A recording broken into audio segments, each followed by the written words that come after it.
Welcome to the reading of Guide's Greatest Hero Stories.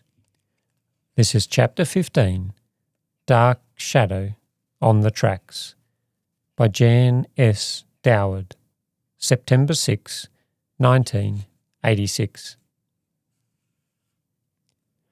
The sudden rumbling, rattling sound jolted the little house on the hillside. Nora's head jerked up. "What was that?" she asked as she quickly dried her hands and ran to the kitchen door. "Oh, it's nothing but the railroad handcar going back to town with the work crew," her mother replied.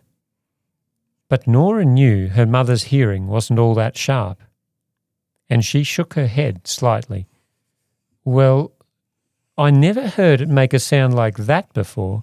It sounded more like a coal car dumping a whole load on the tracks. I've got a good notion to go down to the tracks and see what it was." "Oh, you're just trying to get out of doing the rest of the dishes," Mother countered. "Take a look at the clock. You can see it's just about time for the work crew. They'll barely make it to the station and lift their handcar off the tracks before the Rio Grande Express goes by." Nora didn't argue with her mother. She whisked through the rest of the dishes as fast as she could, slipped on her jacket, and headed down the steep path to the tracks below their house. Way off in the distance, she could hear the evening express whistle as the sound echoed down the valley. It was twilight now, and she knew the passenger train was skirting the Great Bend several miles away, steadily making its way along the flanks of the Colorado mountains. Back in those days, before there were any diesel engines, the trains were run by steam, and their whistles made that mournful sound that carried very far away. Often, Nora used to hear its faint sound from their house perched several hundred yards above the tracks, and she would hurry down to stand by the tracks in the evening and wave at the passenger train as it zoomed past. The evening express was always special to her. The cars all lit up, seemed cosy inside, and to Nora, the passengers looked well dressed and rich. She'd stand by the tracks in the twilight, waving and waving until she could see only the bobbing red and green signal lights of the observation car. "I wonder where all those people come from and where they're going," she would often say to herself. But this evening she wasn't interested in waving, nor was she thinking about all those rich people riding into the big city.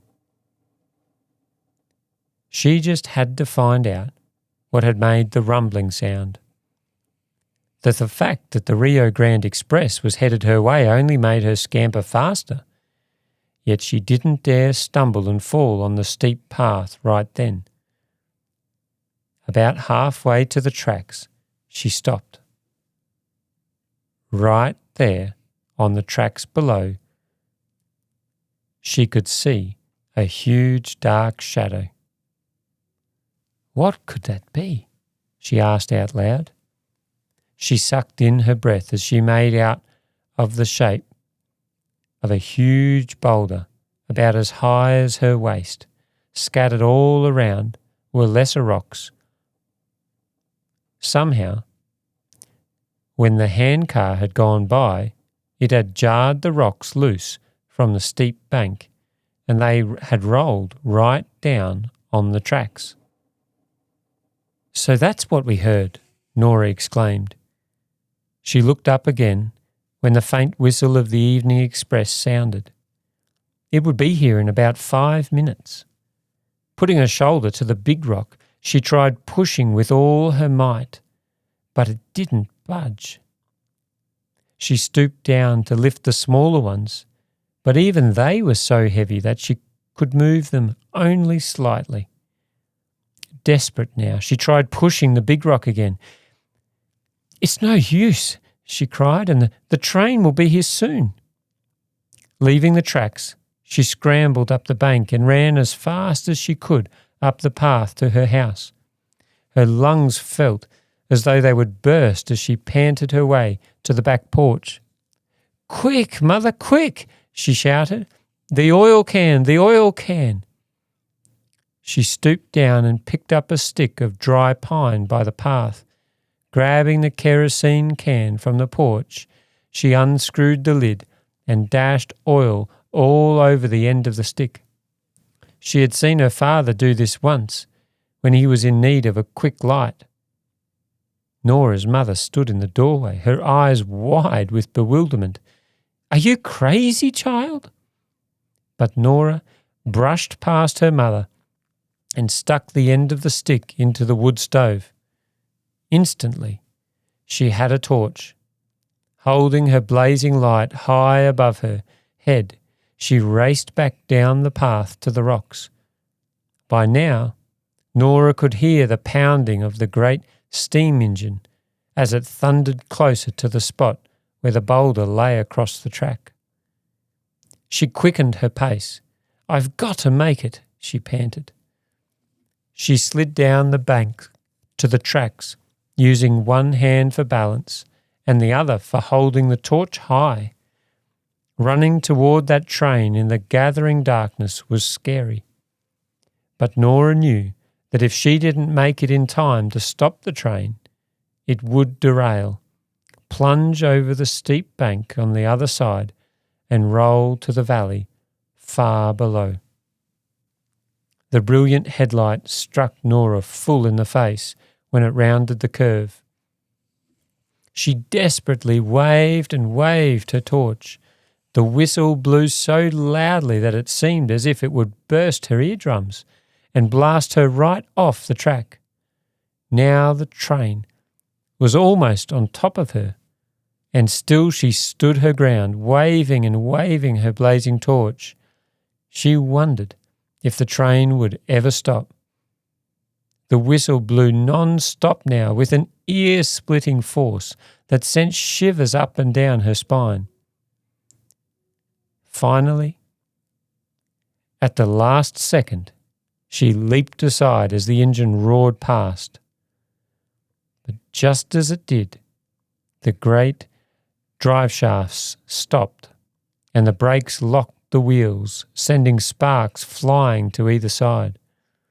The whole train edged all the way around the next corner before finally stopping, with the cowcatcher nudging the big boulder on the track. The engineer and his assistant leaped from the cab and hurried forward to see what was on the track. Nora came panting up with her torch. She wasn't waving it any more. The passengers poured from the cars and crowded around. "What's the matter? What's the matter?" they cried. "Matter enough," answered the engineer. "Take a look at that boulder on the track." He pointed to the rock, and then back at Nora. "If this girl hadn't warned us, we'd have plunged to our deaths for sure." Everyone seemed to be asking questions all at once, and Nora did her best to explain just what had happened and how she had hurried to warn the train.